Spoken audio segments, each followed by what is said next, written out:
Basically تو اوائل اسلام میں ہی دو خاندان ایسے تھے جو مکے کے اندر ڈومیننٹ تھے. بنو ہاشم کے پاس تولیت تھی حرم مکہ کی، اور جو بنو امیہ تھا وہ وہاں کے کاروباری معاملات کو لے کے چلتا تھا. اللہ تعالیٰ نے بنو ہاشم کو چن لیا پیغمبری کے لیے، اس کی وجہ سے وہ ایک ڈومیننٹ ہو گئے. شروع میں لوگ ریلیکٹنٹ ہوئے، بنو امیہ کے چند ایک لوگوں نے اسلام قبول کیا جس میں ڈومیننٹ سیدنا عثمان ہے رضی اللہ تعالیٰ عنہ، لیکن میجورٹی ظاہر ہے وہ ایک ٹسل میں آ گئے. وہ تو فتح مکہ کے موقع پر جب اللہ تعالیٰ کی اتنی بڑی غیبی مدد دیکھی تو اس وقت پھر حضرت ابو سفیان رضی اللہ تعالیٰ عنہ نے بھی اسلام قبول کر لیا. ان کی وائف جو ہند تھی انہوں نے بھی کیا. یہ ہندا لفظ غلط ہے، لفظ ہند ہے. تو وہ سارا معاملہ تو وقتی طور پہ ظاہر نبوت کی وجہ سے دب گیا، لیکن ظاہر ہے ایک چیز اندر ہی اندر ایک قبائلی تعصب وہ چیزیں چل رہی تھی. اسلام نے اس کو کسی طریقے سے دبا دیا. وہ پھر شروع میں تو نکلا جب سیدنا ابوبکر صدیق رضی اللہ تعالیٰ عنہ کی خلافت کا موقع آیا تو اس وقت سیدنا علی کو بھی مشورہ دیا حضرت ابو سفیان نے کہ یہ ایک چھوٹے قبیلے کا بندہ مسلمان خلیفہ چن رہے ہیں بنو تیم سے، اور تم بنو ہاشم ہو، ہم بنو امیہ ہیں، تو ہم ان سے خلافت چھینتے ہیں. تو سیدنا علی نے ایک جملہ بولا، اور یہ کسی کو برا نہ لگے، یہ صرف تاریخ میں رپورٹ نہیں ہوا بلکہ پیر میر علی شاہ صاحب نے باقاعدہ اس کو کوٹ کیا اپنی کتاب تصفیہ ما بین سنی و شیعہ، کتاب ہے ان کی مشہور. وہ سب کے نزدیک ایک ریسپیکٹیبل پرسنالٹی ہیں گولڈا شی والے. وہ کتاب بڑی پازیٹیو لکھی ہے انہوں نے، اس میں انہوں نے اس واقعے کا ذکر کیا ہے، اور بیسیکلی انہوں نے سنیت کا مقدمہ شیعہ کی عدالت میں رکھا ہے کہ دیکھیں اہل سنت سیدنا علی کو کیا رسپیکٹ دیتے ہیں. تو سیدنا علی نے حضرت ابوبکر کی خلافت کے خلاف کوئی اقدام نہیں کیا، ابو سفیان کا مشورہ نہیں مانا، بلکہ انہوں نے کہا کہ جب تو کافر تھا اس وقت بھی اسلام دشمنی کر رہا تھا، اور اب مسلمان ہو کے بھی اسلام دشمنی کر رہا ہے. مسلمان ایگری کر چکے ہیں، میں اسی کو کنٹینیو کروں گا. اور بخاری مسلم میں آتا ہے 6 مہینے کے بعد انہوں نے بیعت بھی کر لی الحمدللہ. اس وقت تو معاملہ یہ سیٹل ہو گیا، پھر اس طرح سلسلہ چلتا رہا. اصل مسئلہ ہوا ہے سیدنا عثمان رضی اللہ تعالیٰ عنہ کے دور خلافت میں، جب ان کے چند ایک جو نوخیز جن کو ہمارے وہ منصور بھائی کہتے ہیں لونڈے لپاڑے، چھوٹی عمر کے جو بچے تھے، تالیف قلب کے لیے ان کو گورنری کے عہدے سیدنا عثمان نے دیے بنو امیہ کے لوگوں کو. بدنیتی نہیں تھی پیچھے، چاہتے تھے کہ چلو ان کو بھی تھوڑا سا ہم اپریشیٹ کریں اس حوالے سے کہ وہ اسلام قبول کیا. تو وہ اتنے ایکسپیرینس لوگ نہیں تھے. سیدنا عمر جیسی مینجمنٹ نہیں تھی سیدنا عثمان کی. تو بس وہاں سے معاملات پھر بگڑنے شروع ہوئے. صحیح بخاری میں آتا ہے لوگ شکایتیں لے کے حضرت علی کے پاس آتے تھے کہ ان گورنروں کو سمجھائیں، مال غنیمت میں خرد برد کرتے ہیں. پھر سیدنا عثمان کو بھی وہ سمجھاتے تھے. الٹیمیٹلی رعایا سیدنا عثمان کے خلاف ہوئی اور ان کی مظلومانہ شہادت ہوئی. بیسیکلی یہ آپ سمجھ لیں ایک بہت بڑی دراڑ یہاں سے سٹارٹ ہوئی. اس سے پہلے سٹارٹ ہوئی جو سیدنا عمر کی شہادت تھی، کیونکہ بخاری مسلم میں حدیث ہے کہ میری امت اور فتنوں کے درمیان ایک دروازہ ہے، جب اس دروازے کو توڑ دیا جائے گا تو امت پہ فتنے ٹوٹ پڑیں گے. جیسے ڈیم کا دروازہ ٹوٹتا ہے تو پانی آ جاتا ہے، اور وہ دروازہ عمر ہے.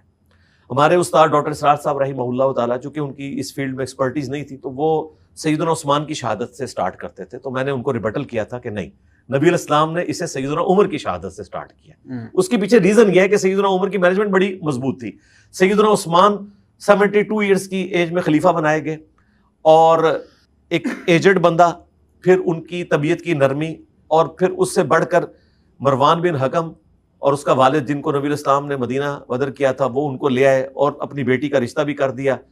وہ پریکٹیکلی آپ سمجھ لیں اس نے ساری وہ حکومت سنبھالی ہوئی تھی. اوپر سیدنا عثمان رضی اللہ تعالیٰ عنہ کی خلافت کی موروں کو وہ مس یوز کرتا تھا. اس کی وجہ سے پھر عوام خلاف ہونا شروع ہوئی. سیدنا عثمان پھر ڈسیزن کرتے تھے اور لوگوں کی ریمیڈیز کرتے تھے. بخاری مسلم میں کئی ایک احادیث اس حوالے سے رپورٹ ہوئی ہیں، میں نے ریسرچ پیپر میں نقل کی ہیں. یہ جو کہتے ہیں عبداللہ ابن سبا نے مت مار دی، عبداللہ ابن سبا ہزاروں صحابہ کو اس طریقے سے ڈیویٹ کروا سکتا تھا جو نبی اسلام کی تربیت یافتہ تھے. بیسیکلی صحابہ اور تابعین میں کچھ لوگ تھے جو سیدنا عثمان کی پالیسی سے اختلاف رکھتے تھے، لیکن وہ اختلاف اس نوعیت تک گیا کہ بیچ میں چند شرارتی لوگ تھے جنہوں نے ان کو شہید کیا. تو سیدنا عمر کی شہادت سے معاملہ شروع ہوا. سیدنا عثمان کی شہادت کے اوپر دراڑ اور کھل گئی، اور اب سیدنا علی پیچھے بچے تھے کیونکہ 6 رکنی کمیٹی جو بخاری مسلم میں آتا ہے اس میں آخر میں ٹائی میں 2 بندے رہ گئے تھے. اب سیدنا علی ایک ایسی پرسنالٹی تھے جن پہ حضرت عثمان کے مخالفین بھی ایگری کرتے تھے اور عثمان رضی اللہ تعالیٰ عنہ کے چاہنے والے بھی. اور انہوں نے کہا کہ آپ خلافت سنبھالیں. انہوں نے کہا میں خلافت سنبھالوں گا تو لوگ قتل عثمان میرے متھے مار دیں گے، تو میں خلافت قبول نہیں کروں گا. لوگوں نے کہا کہ آپ کے سوا اس مسئلے کو کوئی سنبھال نہیں سکتا. تو پھر انہوں نے کہا کہ پھر میں مسجد نبوی میں بیٹھوں گا, جس نے اختلاف کرنا ہے ابھی کرو, بعد میں پھر مجھ سے کوئی اختلاف نہ کرے. یا تو میں گوشہ نشینی کی زندگی اختیار کروں گا یا پھر میں عدل و انصاف سے کام لوں گا.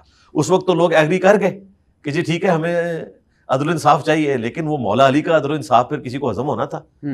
تو اس ٹائم تو سب نے بیعت کر لی. سیدنا علی نے پہلا ایگزیکٹو آرڈر یہ جاری کیا کہ عثمان رضی اللہ تعالیٰ عنہ کے سارے گورنر معزول کیے جاتے ہیں, جن کی وجہ سے سیدنا عثمان کی شہادت ہوئی. سارے گورنر معزول ہو کے سارے خلافت کی ایک اتنی اسٹرینتھ تھی, سوائے ایک گورنر کے حضرت معاویہ رضی اللہ تعالیٰ عنہ, انہوں نے یہ حکم ماننے سے انکار کر دیا, اور اسی کی وجہ سے سیدنا علی کو پھر جنگ صفین لڑنا پڑی, اور یہ سارا معاملہ ہوا.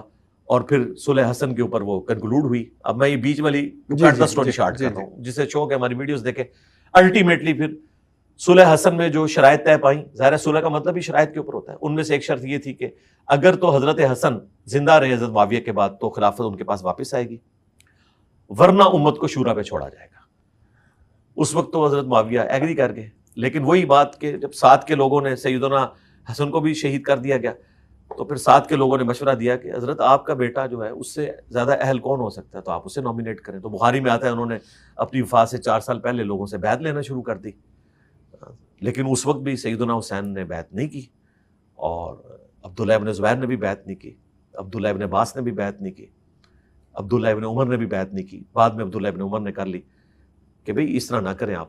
اور پھر جب حضرت معاویہ فوت ہوئے 60 ہجری میں, پھر کوفے کے لوگوں نے خطوط لکھے سیدنا حسین کو کہ آپ یہاں شفٹ ہو جائیں, یہاں مولا علی کے چاہنے والے ہیں, کیونکہ خلافت کے آخری 5 سال انہوں نے یہاں گزارے ہیں, تو ہم پولیٹیکل سٹرگل لانچ کریں گے. سیدنا حسین جنگ لڑنے نہیں گئے تھے, بیوی بچوں کے ساتھ جنگ لڑنے نہیں آپ جاتے, وہ کوفے شفٹ ہو رہے تھے کہ وہاں سے ہم اپنی سٹرگل کو لانچ کریں گے, لیکن راستے میں انہیں روک کے مظلومانہ اس طریقے سے شہید کیا گیا.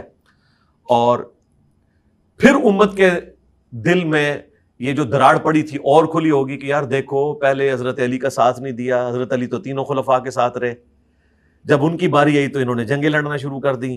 اس کے بعد ان کے بیٹے حسن کو بھی زہر دے کے شہید کر دیا, اب حسین ابن علی کو بھی کربلا میں شہید کر دیا. پھر جو شیعان علی یعنی کہ حضرت علی کے ایک گروہ کے لوگ, یہ شیعہ ٹرم پولیٹیکل تھی اس وقت, اب تو یہ مذہبی ٹرم بن چکی ہے. اس ٹرم میں جو ہے وہ اہل سنت بھی شیعان علی ہیں, ظاہر ہے ہم تو چاروں خلفاء کے ماننے والے ہیں. ان کے دل میں پھر ایک کلک آیا. پھر الٹا یہ جو کام شروع ہو گیا کہ بنو امیہ کے لوگوں نے ممبروں پر حضرت علی پہ سب و شتم کروانا شروع کر دیا. صحیح مسلم میں آتا ہے لعن اللہ ابا تراب, نعوذ باللہ, ابو تراب پر لعنت.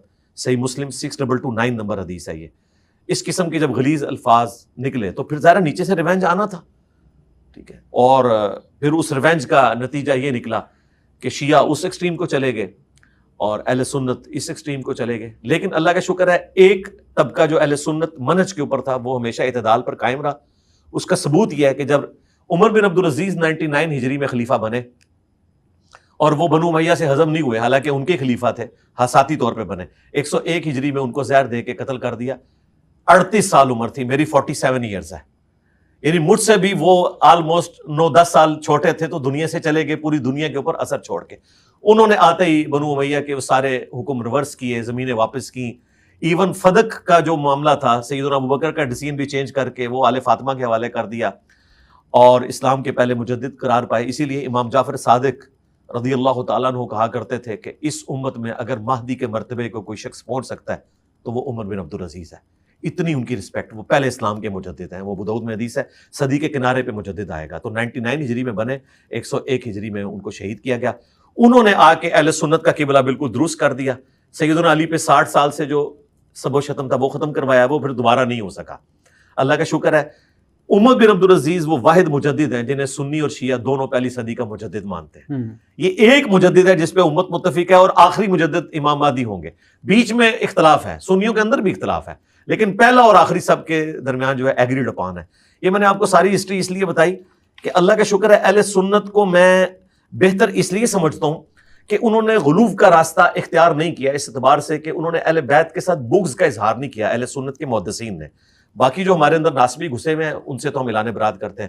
یعنی ہمارے ائمہ محدثین نے ہمیشہ حضرت علی کے فضائل, اہل بیت کے فضائل اتنے شد و مت سے بیان کیے کہ آپ دیکھیں بخاری مسلم میں آپ کو حضرت علی کے, حضرت حسین کے, سیدہ فاطمہ کے فضائل ملیں گے, علیہ السلام ملے گا. اتنے پروٹوکول کے ساتھ. ہو سکتا ہے آپ نے اس قسم کے کوشچنز بھی لکھے ہوئے ہوں تو میں اس کو موقع کے اوپر ایڈریس کر دوں گا. بہرحال اہل سنت کا منہج درمیان میں ہے. ہم روافض سے بھی بری ہیں جو صحابہ کرام پہ سب و شتم کرتے ہیں, ہم نواسب سے بھی بری ہیں جو کہ اہل بیت کے ساتھ بغض رکھتے ہیں. اچھا